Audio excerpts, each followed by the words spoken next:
కథావాణికి స్వాగతం. కథాభిమానులందరికీ నమస్కారం అండి. నేను డాక్టర్ శ్రీమతి కొఠారి వాణి చలపతిరావుని. ఈరోజు ఆదివారం ప్రత్యేక వీడియోగా వారసుడొచ్చాడు అనే కథను వినబోతున్నారు. నేను రచించి నా స్వరంతో వినిపిస్తున్న ఈ కథ పేరు వారసుడొచ్చాడు. భుజంగరావు సౌదామిని దంపతులకు లేక ఒక కొడుకు పుట్టాడు. ఎన్నో గుళ్ళు గోపురాలు తిరిగి, నోములు వ్రతాలు చేసి, సంతాన సాఫల్య కేంద్రాల చుట్టూ తిరిగి ట్రీట్మెంట్లు తీసుకొని మొత్తానికి దేని ఫలితానైతేనే ఒక మగపిల్లవాడిని కన్నారు. వారసుడొచ్చాడు అన్నారు అంతా. అనకుండా ఎలా ఉంటారు? బోలెడు పొలాలు, స్థలాలు, ఎన్నో ఇళ్ళు, ఎంతో నగా నట్రా ఉన్న ధనిక కుటుంబం అది. అన్ని ఆస్తిపాస్తులుండి వాటికి వారసుడు లేకపోవటంతో 40 ఏళ్ల వయసుండే భుజంగరావుకు దిగులు పట్టుకుంది. 35 ఏళ్ల ఆయన భార్య సౌదామిని అయితే రోజు కళ్ళనీళ్ల పర్యంతమే అయ్యేది. ఎంత డబ్బుండి ఏం లాభం, అనుభవించేవాళ్ళు లేనప్పుడు అనుకునేది పదే. ఇక 2-3 పిల్లలున్న బంధుమిత్రులైతే వాళ్ల పిల్లల్లో ఒకడిని వాళ్లకు పెంచుకోవటానికి ఇవ్వటం కోసం గోతి కింద నక్కల్లా కాచుకొని కూర్చున్నారు. అప్పనంగా ఆస్తి వచ్చి పడుతుంది కదా అని. కానీ వాళ్ళ ఆశలను నిరాశ చేస్తూ ఆ ఇంట మగబిడ్డ పుట్టడం అందరికీ కంటగింపుగా ఉంది. బారసాల ఘనంగా జరిపించారు భుజంగరావు గారు. పిల్లవాడికి సూర్యోదయ సమయంలో పుట్టాడని ఆదిత్యవర్మ అని పేరు పెట్టారు. బారసాల రోజే ఆ పిల్లవాడికి ఒంటి మీద దిగేసిన బంగారం, తొడిగిన పట్టుబట్టలు, మెడలో పులిగోరు పతకం, కాళ్లకు వెండి కడియాలు, బంగారు మొలతాడు మొలకు, చేతులకు మురుగులు చూసి పుడుతూనే నోట్లో బంగారు చెంచాతో పుట్టడం అంటే ఇదే అనుకున్నారు బంధుమిత్రులంతా. మనకేవో ఎన్నో సంవత్సరాలుగా కష్టపడి సంపాదించి రూపాయి కూడబెట్టినా ఓ సొంత ఇల్లు, 2 ఎకరాల పొలం అమర్చుకోవటం గగనమైపోతోంది. తాత ముత్తాతలు సంపాదించిన ఆస్తులున్నవాళ్ళు పుడుతూనే ఐశ్వర్యవంతులుగా పుడతారు అనుకున్నారు ఊరి జనం. డబ్బే ప్రపంచం, డబ్బే సర్వస్వం అయిన వాళ్ళ ఆలోచనలు అలాగే ఉంటాయేమో. భుజంగరావు ఇంటి పక్కనే ఓ చిన్న పాత పెంకుటింట్లో కాపురం ఉండే ఓ బ్రాహ్మడు ఆ రోజు బారసాల కార్యక్రమానికి పౌరోహిత్యానికి వచ్చిన శంకరశాస్త్రి ముద్దులు మూటగడుతున్నట్టున్న బాబు వంక చిరునవ్వుతో చూస్తున్నాడు. ఎందుకంటే వారం రోజుల క్రితం ఆయన కోడలికి కానిపోయి వాళ్ళింట ఓ పసిపాపుడు పుట్టాడు. ఇక్కడ బాలాదిత్యవర్మను చూస్తుంటే ఆయనకు తన మనవడే గుర్తుకొస్తున్నాడు. బుజ్జి చేతులు, పాలుగారే ముఖం, లక్కపిడతలాంటి చిన్ని నోరు చూసి పిల్లలు ఎంత ముద్దుగా ఉంటారో కదా అని అనుకుంటున్నాడు. దానితో పాటు ఈ రోహిణీ కార్తె ఎండలో చెమట చిత్తడికి చిటచిటలాడుతున్న ఒంటిమీది సిల్కు జరీ బట్టలు, మెడలో మోయలేని నగలు, గుచ్చుకుంటున్నట్టున్న పులిగోరు పతకం కాక ఈ జనం సందడి, ఈ ఆర్భాటం, హడావడి ఇదంతా చూస్తుంటే ఎంత చిరాకు పడుతున్నాడో కదా పసివాడు అని అనిపిస్తోంది అనుకున్నాడు శంకరశాస్త్రి. ఈ లోకంలోకి అడుగు పెడుతూనే ఇన్ని బరువులు మోస్తున్నాడు పాపం. ఇక ఈ సంపద, ఈ అతి గారాభం, కాలు కింద పెట్టే అవసరం లేని ఈ వైభోగం ముందు భారం అని అనిపించని భారాన్ని వాడి ఒంటి మీద, మనసు మీద ఎంత వేస్తారో అమ్మా నాన్నలు, బామ్మ తాతలు అని అనుకున్నాడు. ఏదైనా మన ఆలోచన విధానాన్ని, చూసే దృక్పథాన్ని బట్టి ఉంటుంది కనిపించే దృశ్యం. అందుకే అంతవరకు అక్కడి తతంగాన్నంతా ఈర్ష్య నిండిన కళ్ళతో చూసేవాళ్లకు వేరేగా కనిపిస్తోంది. చాలా అరుదుగా ఉండే శంకరశాస్త్రి కళ్ళ లాంటి కళ్ళ చూపులకు కనిపించే దృశ్యం అది మనోనేత్రంతో చూడగలిగిన వాళ్లకు మాత్రమే కనిపించేది. అందరికీ కళ్ళు ఒకటే, అవే కళ్ళు. చూసే చూపులు మాత్రం వేరు. అందరికీ మనస్సుంటుంది, కానీ అందులోని ఆలోచన విధానాలు వేరు వేరు. జీవితాలను నడిపించేది అవే. యద్భావం తద్భవతి. ఇంటి ముందున్న అరుగు మీద కూర్చుని ఉన్నాడు శంకరశాస్త్రి. తోటి ఆధ్యాత్మిక పండితులతో పురాణ సంబంధి చర్చ ఏదో చేస్తున్నాడు. 5 ఏళ్ల మనవడు కుమారస్వామి మట్టిలో ఆడుకుంటున్నాడు అక్కడే. అయ్యో, పిల్లాడు మట్టి పూసుకుంటున్నాడు ఒంటికి అన్నాడు శంకరశాస్త్రి సహబ్రాహ్మడు రామశాస్త్రి. పూసుకోనివ్వండి, అక్కడి నుంచి వచ్చిన వాడేగా. తను ధరిత్రీపుత్రుడనని తెలిస్తే మట్టి విలువ తెలుస్తుంది వాడికి. చిన్నప్పటి నుంచే అది తెలియాలి. ఇప్పుడు నేల మీద కాలు నిలపగలిగిన వాడికే రేపు జీవితం విలువ కూడా తెలుస్తుంది అన్నాడు శంకరశాస్త్రి మనవడి వంక మురిపెంగా చూస్తూ.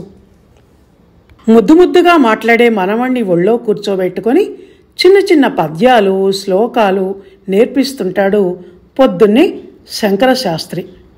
వేద పండితులు ఆధ్యాత్మిక చింతన కలిగిన మిత్రులు ఆ ఇంటికి వచ్చినప్పుడు ఇంటి బయట అరుగు మీదో ఇంటి లోపల వసారాలో చాపేసుకొని దానిమీదో కూర్చొని మాట్లాడుకుంటున్నప్పుడు అక్కడే ఆడుకుంటూ వాళ్ళ మాటల్ని పెద్ద అర్థమైనట్టే వింటుంటాడు కుమారస్వామి. రాత్రులు కథ చెప్పమని తాత పక్కలో దూరితే ఆయన రాముడి కథ, కృష్ణుని కథ, వినాయకుడి కథలను వాడికి అర్థమయ్యే భాషలో వినిపిస్తాడు. కుమారస్వామి అలా ఆడుకుంటూ ఉండగా పెద్దవాళ్ళిద్దరూ మాట్లాడుకుంటూ ఉండగా ఇంటి ముందు నుంచి ఓ BMW కారు వెళ్తోంది. ఆ కారు కిటికీ అద్దంలో నుంచి శాస్త్రి ఇంటివైపు చూశాడు 5 ఏళ్ల ఆదిత్యవర్మ. కుమారస్వామి కనిపించాడు. ఒక ఈడు పిల్లలు త్వరగా కలిసిపోతారు. అందుకే కుమారస్వామి ఆదిత్యని చూసి నవ్వాడు. ఆదిత్య కూడా నవ్వుతూ చెయ్యి ఊపాడు. కడిగిన ముత్యాల లాంటివి ఆ ఈడు పిల్లల మనసులు. అందుకే ఆదిత్యకు తనకు ఆ పిల్లాడితో కలిసి అలా ఆడుకోవాలని అనిపించింది. కుమారస్వామికి బర్రమని శబ్దం చేస్తూ వెళుతున్న కారు వంక కళ్ళు విప్పార్చుకుని చూడటమే సరిపోయింది. అరుగు మీద కూర్చున్న ఆ బ్రాహ్మణ మిత్రులు కూడా అది భుజంగరావు గారి కారు అని గుర్తించారు. పక్క ఇల్లే గనుక, అలాంటి కారు ఆ ఊరి మొత్తంలో ఆయనకొక్కడికే ఉంది గనుక అనుమానానికి ఆస్కారమే ఉండదు అక్కడ. భుజంగరావు గారు చాలా సంతోషంగా ఉన్నారు కొడుకు పుట్టినప్పటి నుంచి అని రామశాస్త్రి అంటే, సంతానం లేకుంటే బాధే కదా ఎవరికైనా. పోనీలే పాపం, ఆయన కోరిక తీరింది అని అనిపిస్తుంది ఆయన తన కొడుకుతో కనిపించినప్పుడల్లా అన్నాడు శంకరశాస్త్రి నిండు మనస్సుతో. నూనూగి మీసాల నూతన యవ్వనంలో అడుగుపెట్టిన ఆదిత్యవర్మ ఓ కార్పొరేట్ టెక్ స్కూల్లో 10th క్లాస్ చదువుతున్నాడు. ఫీజులు దండిగా తీసుకుంటుండటంతో ఏసీ క్లాస్ రూములు, ల్యాప్టాప్ చదువులు వంటి సౌకర్యాలన్నీ లభిస్తున్నాయి అక్కడ. మంచి వెజ్, నాన్ వెజ్ ఫుడ్ దొరికే క్యాంటీన్లు కూడా ఉన్నాయి. దాంతో కాలికి మట్టి అంటకుండా, ఒంటికి చెమట పట్టకుండా, నోటికి శ్రమ లేకుండా హై క్లాస్ మోడర్న్ చదువు చదివేస్తున్నాడు ఆదిత్య. కుమారస్వామిని వేద పాఠశాలకు పంపించి చదివిస్తున్నారు వాడి తండ్రి తాతలు.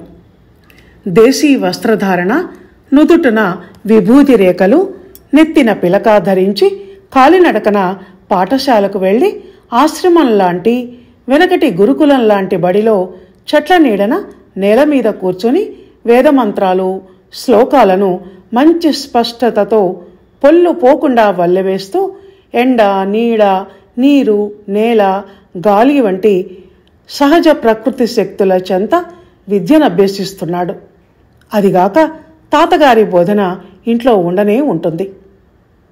చదువు సంస్కారాన్ని నేర్పిస్తుంది అన్నమాట కుమారస్వామి విషయంలో నిజమైంది అనటానికి గుర్తుగా పెద్దలకు అభివాదం చేయటం, వృద్ధులకు పాదాభివందనం చేయటం, గురువులను దైవంగా భావించటం వంటి మంచి లక్షణాలన్నీ అతనికి అలవడ్డాయి. అటు ఆదిత్యవర్మకు మాత్రం కౌమారప్రాయపు స్వచ్ఛమైన మనసు స్థానంలో ఇప్పుడు యవ్వనం తాలూకు మిడిసిపాటు, డబ్బు వల్ల వచ్చిన అహంకారం వంటివన్నీ వచ్చి చేరాయి. బాల్య కౌమార ప్రాయాలలో దరిచేరని అరిషడ్వర్గాలు యవ్వనంలో మనసును ఆవహించాయి. దాంతో పక్కింటి పెంకుటింట్లో ఉండే కుమారస్వామి అంటే ఒక విధమైన చిరాకు, అసహ్యం, చిన్నచూపు ఏర్పడ్డాయి ఆదిత్యవర్మలో. ఓ రోజు టెర్రస్ మీద నిల్చొని వాళ్ళ ఇంటి వైపు కిందికి తొంగి చూస్తూ దండం మీద మడిబట్టలారేస్తున్న అతన్ని ఉద్దేశించి, ఓ పిలకస్వామి, అటు మీ ఇంటి వైపు నా బాల్ పడింది, ఇలా ఇసిరయ్యి అన్నాడు ఆదిత్యవర్మ. ఆ అడగటంలోని నిర్లక్ష్య భావన కుమారస్వామిని బాధించిన సహనగుణం గురించి గురువులు నేర్పిన పాఠాలు తనను తాను నిగ్రహించుకునేలా చేశాయి.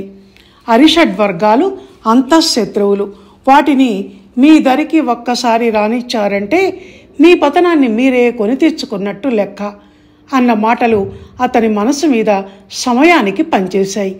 అంతే, మారు మాట్లాడకుండా ఫోర్స్గా బాల్ని పైకి విసిరేశాడు. అది చూసి ఆశ్చర్యపోయిన ఆదిత్యవర్మ ఉక్రోషం పట్టలేక, పప్పు తినే బ్రాహ్మడివి, అయినా నీలో బలం బాగానే ఉందే.